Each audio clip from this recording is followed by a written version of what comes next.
Oke, kembali lagi di Ilmu Netizen. Di video kali ini saya akan membahas jadi bagaimana cara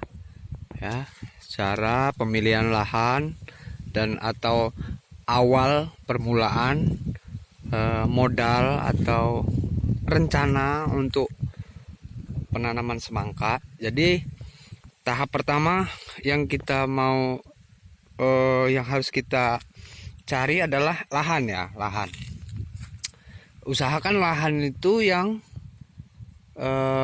rata, jangan sampai miring. Terus lahan itu tanahnya yang gembur, yang subur. Jadi kalau usahakan tanah itu jangan yang banyak bebatuannya. Kalau banyak bebatuannya, tanah yang mudah kering, jangan. Jadi tanah yang agak kehitam-hitaman itu bagus untuk penanaman semangka ya. Jadi saya akan tunjukkan inilah. Jadi hasilnya seperti ini nih. Ini yang bagian pinggir ya. Itu satu pohon satu buah. Tuh, kalian bisa lihat ya. Terus yang kedua, kalian harus bisa cari tempat yang airnya itu cukup, sampai panen itu cukup untuk menyiram semangka, untuk penyiraman ya, air untuk penyiraman. Karena semangka itu tumbuhan yang sangat membutuhkan air. Nah, pokoknya adalah air selain dari pupuk ya. Jadi ini ngebahas soal pemilihan lahannya. Usahakan lahan itu rata supaya waktu penyiraman menggunakan grip dan mesin dompeng itu hasilnya memuaskan. Kalau dia miring, tanah miring itu dia lebih susah saja sih.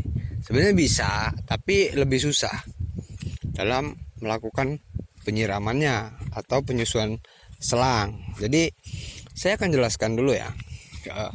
Jadi yang saya maksud selang itu adalah seperti ini.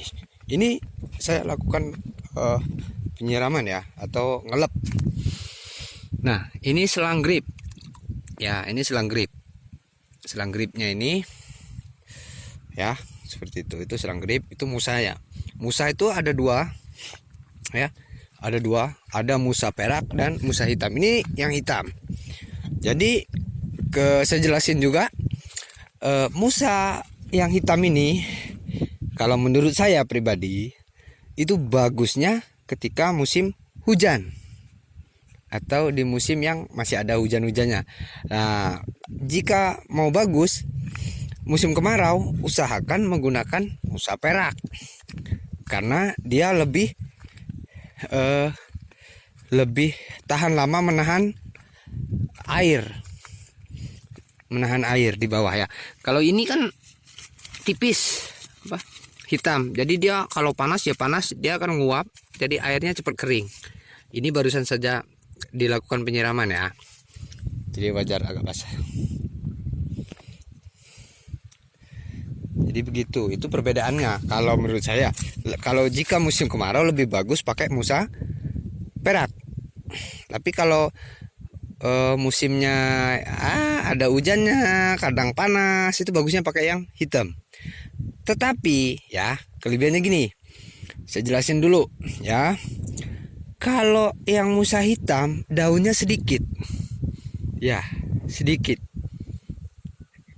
kurus, magak. Kalau bahasa orang itu, kalau kita lihat pohon singkong magak itu sedang daunnya tidak terlalu banyak, buahnya ada kelihatan. Tapi kalau pakai perak musim kemarau, daunnya lebih lebet. Daunnya itu lebih lebet ya. Lebih banyak. Nah, ini lihat, ini musim hitam seperti ini. Itu buahnya. Jadi satu pohon satu ya. Seperti ini. Ini lahannya sedikit agak miring, tapi karena dia ngeblok bagus. Jadi enak dalam pengawasan dan perawatannya ya. Gitu. Nah, kemudian semangka ini nggak bisa kita buat main-main ya dalam penanaman semangka ini. Dia harus safety, harus aman dari obat rumput, dari orang nyemprot sembarangan. Jadi jika lahan di sini terus di sebelah sana itu dilakukan penyemprotan, maka efek sampingnya akan ke semangka ya, begitu. Jadi kurang lebih seperti itu ya. Itu dari penjelasan awal itu seperti itu ya. Jadi caranya kita harus jeli, harus cerdas dalam pemilihan areal atau tempat ya, tempat untuk menanam. Jadi usahakan, saya ingatkan lagi, air itu sangat penting, inti banget ya. Air itu penting karena karena semangka itu sangat-sangat memerlukan air ya. Ini adalah buahnya ya, tuh buahnya. Nah ini ya, kalian bisa lihat. Ini kebetulan bagus ya, cuman sedikit ada penyakit pecak sedikit. Nah, oke, sekian dulu lah untuk video kali ini, cara pemilihan lahan untuk nanam semangka. Jadi untuk next video nanti tulis di komentar apa yang ingin kalian tanyakan, gimana cara-cara dasarnya, pembuatan apapun tentang semangka, silahkan tulis di komentar, nanti saya akan buatkan kontennya. Jadi sekian dulu video dari saya. Ingat, video saya ini hanya untuk orang-orang yang belum tahu, bukan untuk orang-orang yang sudah tahu. Karena kalau ada orang-orang yang sudah tahu, nggak akan berguna nonton video ini. Oke, jangan lupa like dan subscribe dan share video ini. Semoga bermanfaat. Selalu berusaha. Jika Anda gagal, terus bangkit. Karena dari kegagalan, awal kegagalan akan membawa kesuksesan. Salam satu cinta petani Indonesia.